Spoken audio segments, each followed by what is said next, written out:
Good morning, everyone. I know that it's April Fool's Day, and I should be saying something that's a trick, but I don't have it in me. I am too happy. I feel wonderful.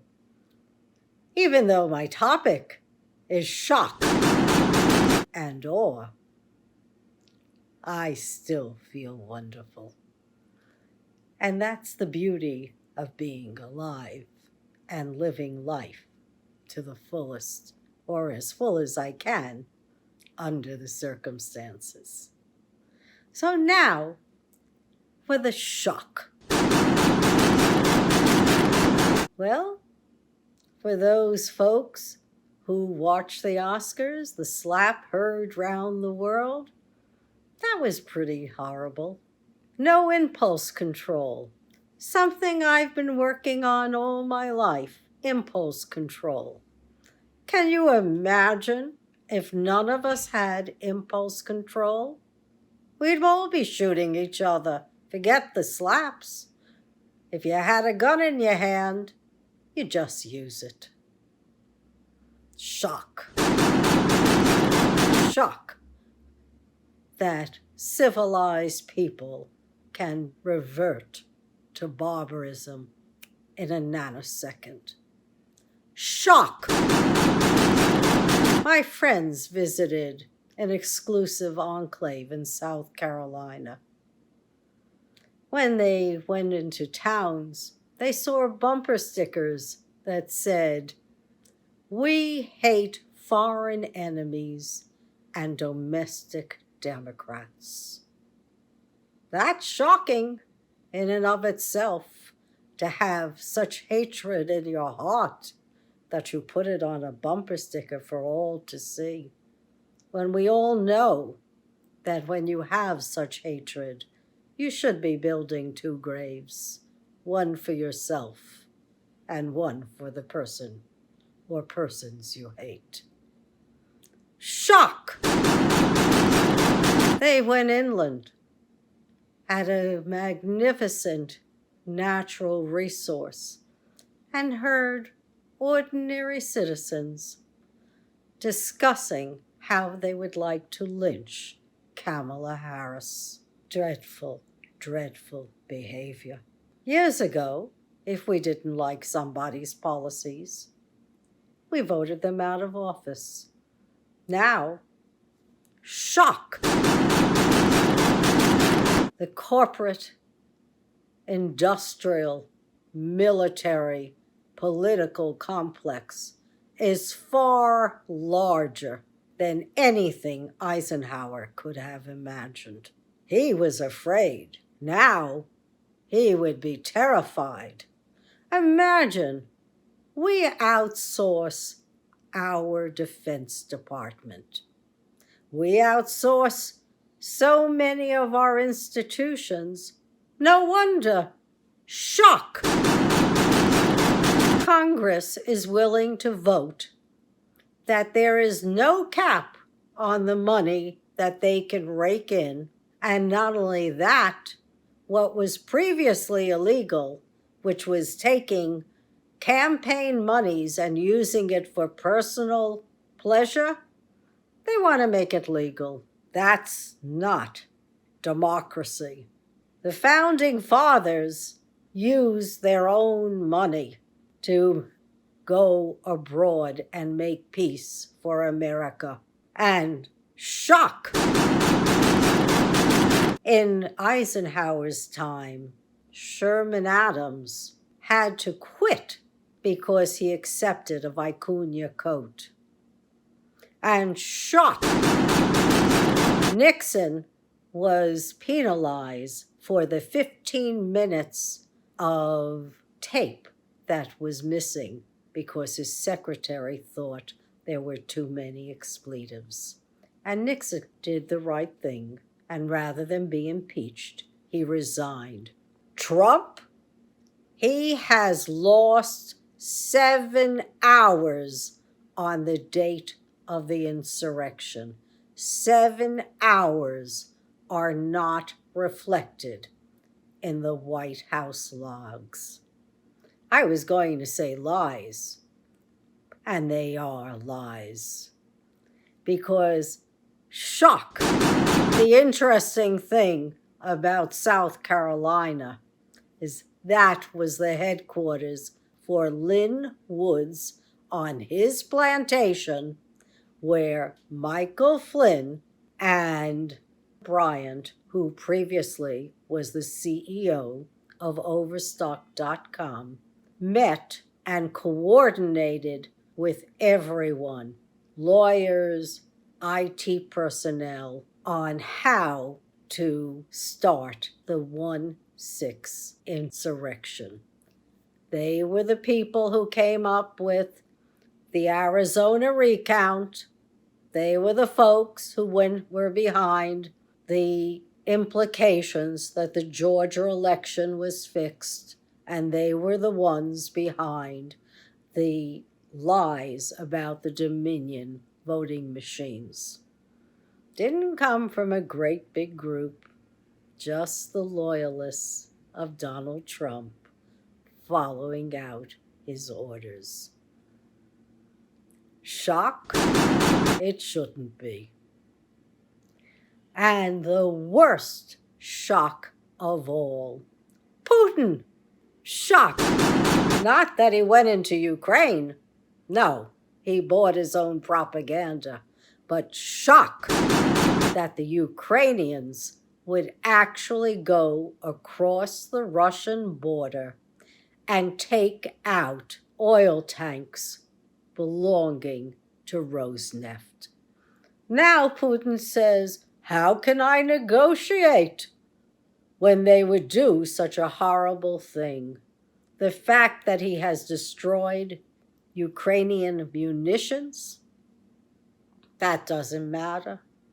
The fact that a third of the world will go hungry and other nations will be stabilized for lack of food and grains, that doesn't matter to Putin. The fact that his own soldiers quit Chernobyl because he never told them about the dangers of uranium poisoning and radiation poisoning. And those soldiers were building trenches in an area that's contaminated with radiation. The IAEA is going in. But the soldiers, they'll carry this for as long as their lives are. And there's awe in this world. Awe that we keep carrying on. Or that in spite of repressive NLRB labor laws, we may finally get a union in Amazon. That's a win. Or that in spite of the fact that Facebook is such a malicious entity and tried to create misinformation on TikTok, it's being revealed. All that they've done, all the draconian efforts are being uncovered. Or for IT, because they know where all the money is stashed. And if you wanted to do an asset tax on oligarchs, and that could be, I would think, 40, 50 million and up, you could locate all that money. $1.3 trillion in assets. It's all recoverable, I'm sure. If you wanted to go after real cash, you could get it. It's difficult when industry runs politics and their bread and butter depends on it.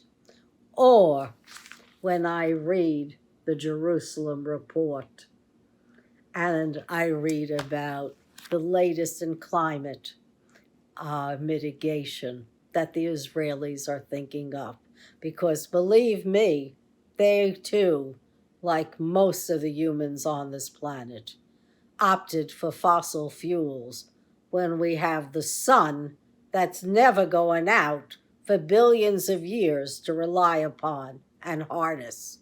No, we'd rather destroy our planet rather than admitting that we've known for 157 years that carbon emissions warm our planet. But look how much money those politicians make. So I'm in awe when entrepreneurs, whether it's from our country, and I met many of them, myself included, at Northwest University, the New York Institute for Entrepreneurs, they do great work. I saw it firsthand, but reading about it today in one of the later issues of the Jerusalem Report, which is a non-political entity, was really revelatory. They're thinking of and implementing a lease-back option for homeowners. You give them your rooftop, they'll install the solar panels that you need to hook into the electric grid and sell your power to the state of Israel. It is a partnership with the public, and it's taking over. I wish that the wines that I cherish and love to drink, that the vineyards would shield their crops and their vines from the sun by adding solar panels. Judiciously, in the heat of the day, they could shade their plants and then sell back the energy to the states or the countries that they reside in. It's a win-win for them and for the planet. Every bit of segueing away from fossil fuels is another day we get to live in comfort. There was another great idea coming out of Israel. During COVID, they were working previously on nanotechnology.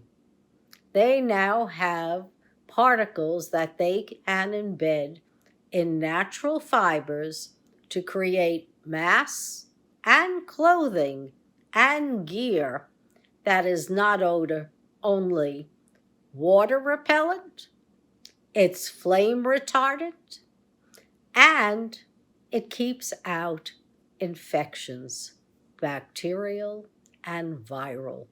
It's a must-use for hospitals to lower the rate of infection. And also, when I look at the Sistine Chapel and Michelangelo's creations, and when you see the hands touching almost in peace, so far above you, you can only be in awe that that kind of beauty was inspired by God. So that's my delivery to you today. Sure, we're undergoing a lot of shocks, but there is awe in this world as well. And every time we see a beautiful sunset or the sunrise, we should give thanks and be happy for being alive. When we're alive, there's so much good we can do. Thank you for listening.